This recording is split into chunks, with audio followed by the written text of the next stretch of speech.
जब आप पूरे सच्चे दिल से भगवान को पुकारते हैं, पूजा करते हैं, प्रार्थना करते हैं, सेवा करते हैं, हर सांस में उनकी भक्ति बसाए रखते हैं, फिर भी जब ईश्वर चुप रहते हैं तो मन कांपता है और दिल रोकर बस यही पूछता है, मैंने तो पूरी श्रद्धा से तुम्हें याद किया प्रभु, फिर भी जीवन में इतना दुख क्यों है?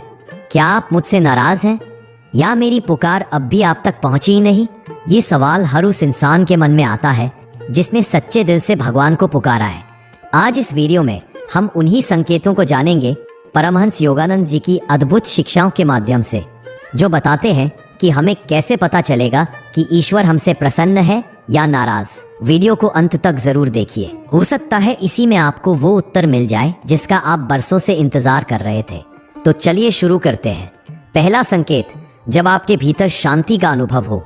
जब हम ये जानना चाहते हैं कि ईश्वर हमसे प्रसन्न है या नहीं, तो सबसे पहला और सटीक संकेत होता है हमारे भीतर की शांति। परमहंस योगानंद जी कहते हैं, ईश्वर मनुष्यों से शब्दों में नहीं बल्कि शांति में संवाद करते हैं। यह शांति कोई साधारण अनुभव नहीं है, यह ईश्वर की उपस्थिति का प्रमाण होती है। कई बार हम जीवन में भक्ति करते हैं, प्रार्थनाएं करते हैं, सेवा करते हैं, लेकिन फिर भी हमारा मन बेचैन रहता है, दुखी रहता है। ऐसे में हमें यह भ्रम हो सकता है कि शायद भगवान हमसे नाराज हैं।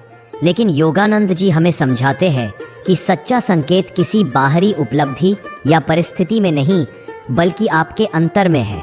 जब आप किसी संकट में होते हैं और फिर भी आपके अंदर कोई अज्ञात शांति बह रही होती है, तो वह ईश्वर का आशीर्वाद है।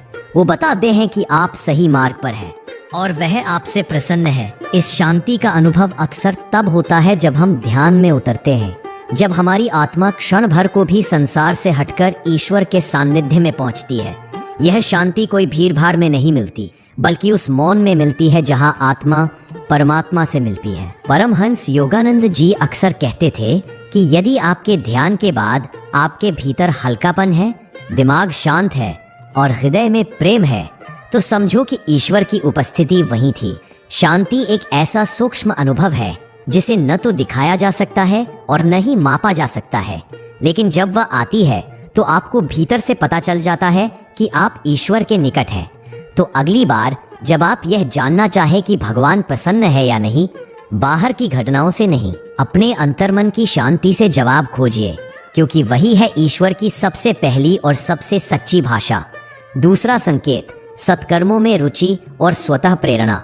कभी आपने अनुभव किया है कि आपका मन बिना किसी विशेष कारण के सेवा, भक्ति या ध्यान की ओर आकर्षित होने लगा है?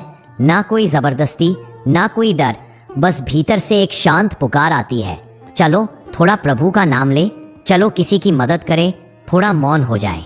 परमहंस योगानंद जी कहते हैं कि यह स्वाभाविक प्रेरणा ईश्वर की प्रसन्नता का जीवंत प्रमाण होती है। जब भगवान किसी आत्मा से प्रसन्न होते हैं तो वह आत्मा धीरे धीरे अपने आप शुभ कार्यों की ओर खींचने लगती है। ये प्रेरणा कोई बाहरी प्रभाव नहीं होती, न प्रवचन से, न किताबों से, न किसी सामाजिक दबाव से, बल्कि यह भीतर से उठती हुई एक दिव्य तरंग होती है जो आत्मा को अपने मूल स्रोत की ओर खींच रही होती है।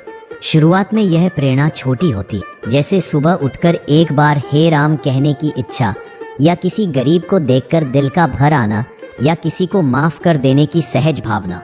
लेकिन यही छोटे छोटे सत्कर्म धीरे धीरे आत्मा के मार्ग को प्रकाशित कर देते हैं। योगानंद जी कहते हैं, जब मनुष्य बिना प्रयास के शुद्ध कर्म करने लगे तो जान लो कि उसके भीतर ईश्वर का दीप जल चुका है। यह भी देखा गया है कि जब ईश्वर से संबंध गहरा होता है तो अशुद्ध कर्मों की इच्छा अपने आप कम होने लगती है। वो बातें जो पहले आकर्षित करती थी, जैसे दिखावा, लालच, बुरा बोलना या दूसरों को नीचा दिखाना, अब भीतर खटकने लगती हैं। यह परिवर्तन बहुत सूक्ष्म होता है लेकिन बेहद शक्तिशाली, क्योंकि जब आप स्वयं से कहते हैं अब मुझे इन चीज़ों में आनंद नहीं आता, तो असल में आपकी आत्मा कह रही होती है मुझे अब सिर्फ वही चाहिए जो मुझे ईश्वर के करीब ले जाए। इस स्थिति में इंसान किसी खास उद्देश्य से सेवा नहीं करता, न किसी फल की कामना से भक्ति करता है, बल्कि उसे ऐसा करना स्वाभाविक और सुखद लगने लगता है। यह आत्मा की परिपक्वता का लक्षण है। तो अगली बार जब आपका मन बिना किसी कारण के प्रभु की प्रार्थना करने लगे, किसी की मदद करने को तैयार हो जाए या ध्यान में बैठने का मन कर जाए, तो समझिए यह कोई सामान्य भावना नहीं है, यह भगवान का आशीर्वाद है, एक मौन संकेत है कि वे आपसे